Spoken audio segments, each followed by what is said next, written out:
We're also being joined by Mr. Imtiaz Gul. He's a senior journalist who's joining us on this broadcast from Islamabad itself. Mr. Gul, thank you so much for joining us on this broadcast. I was just speaking to our Pakistan bureau chief about the situation that's playing out in Islamabad as we speak, and he's telling me that the Pakistan Tehreek-e-Insaf Party supporters are pelting stones, firing at the live position building, and this as all the rangers have been stationed since yesterday, because this is something that was expected. Your thoughts at the moment? Did you say that the PTI people are firing at the rangers? That's the report we are receiving right now. We are yet to get a confirmation, but that's the reports we are receiving. But I think we should not jump to those conclusions. I don't know what it will be insane for any PTI worker to be carrying guns with them and pelting stones. Yes, obviously, if the police is chasing them or preventing them from getting to the meeting point, then obviously they will react. But if they are firing, then of course there are miscreants. I would say there are people infiltrated into the ranks of the PTI marchers just to disrupt the situation and turn the tide against them, turn the opinion against them, and provide some proofs that they are involved in hooliganism or in firing. So I think we should be extremely careful. However, there are, I think, lots of people converging on the meeting point from different points, and the government has, of course, said that they would not allow any congregation at the D-Chowk, as it is known. But to what extent does the government and the police succeed in preventing these people from getting there? We have yet to see, because people are still marching. However, the capital is not locked down as such, as has been reported very widely, because I myself have been on the road an hour ago. I went through most of the Islamabad shopping centers. Most of the roads are open.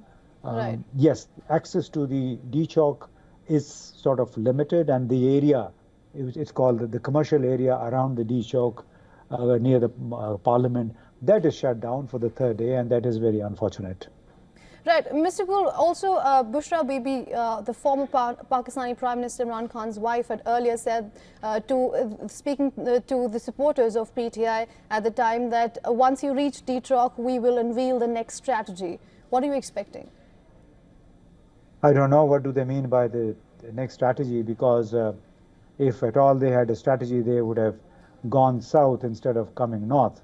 They are right now in the north, like in the capital, whereas the next strategy should have been, or the strategy should have been, to head to the jail where Imran Khan is being held, and that is in the south, about 25 kilometers, 30 kilometers away from where these people currently are stationed. So I don't know what that strategy would be. All right, also speak to us a little about the fundamentals, because we had expected repercussions coming in from the government within that has widely condemned this protest, and as you correctly mentioned as well, that there was no formal authorization of this kind of a protest. But when it comes to fundamentals, one could see this protest as someone taking law in their own hands, because Imran Khan officially has been convicted. Well, if somebody is convicted on phony, dubious charges, so that's not conviction, that doesn't stand trial of a higher court. He has been acquitted in most of the cases by the higher courts. Whichever case got to the High Court or the Supreme Court, Imran Khan was acquitted because of the dubious nature of those cases. Secondly, calling a legitimate constitutional protest as something illegal, which Islamabad High Court basically declared they denied permission for this protest. I don't know under what law. The Constitution does permit every citizen of Pakistan, every party, to hold a protest demonstration. And I don't know why the court really resorted to something which is not in sync with the Constitution of Pakistan. Having said that, you may agree or disagree with the way the protest is held, but the reality is, because you're asking about fundamentals, so people watching this television should also know that the fundamentals is that Imran Khan was arrested on 9th of May 2023 in extremely controversial circumstances from a court, and then it was followed by a big fraud in Pakistan's elections, and on 8th of February, there was a universal unanimity on the overwhelming support for the PTI, but the results were manipulated to the extent that all the losers became the winners on paper. And this is basically raises the question of the legitimacy of a government, of a parliament, which is extremely dubious, suspect, and this is what the Imran Khan has been demanding: the removal, end to the cases, all the cases which have been instituted against him and other party leaders, release of people above 70. There are 6 or 7 above 70 people, 70 years of age, who are being held without trial in Lahore, including the cancer survivor, Dr. Yasmin Rashid, another Mia Mahmood Rashid of PTI, including, of course, Imran Khan himself. So an end to the phony cases,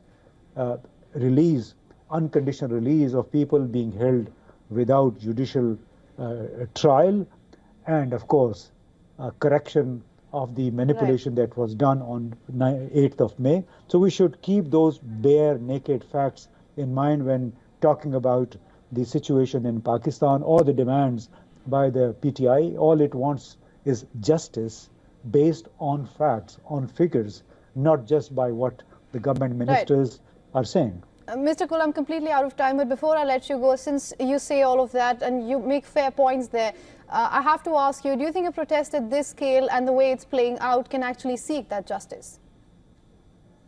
Well, I mean, political parties never stop protesting when they think they are fighting for the right cause. So regardless, I mean, if those ruling Pakistan have decided not to provide justice to a party which has been pushed against wall, then obviously at the moment, for the time being, we can't do much. However, we can hope that perhaps better times come when their demands for justice are heard by someone. All right. Hope with 1 year counting. All right, Mr. Gul, thank you so much for joining us on this broadcast and getting us your insights. Welcome.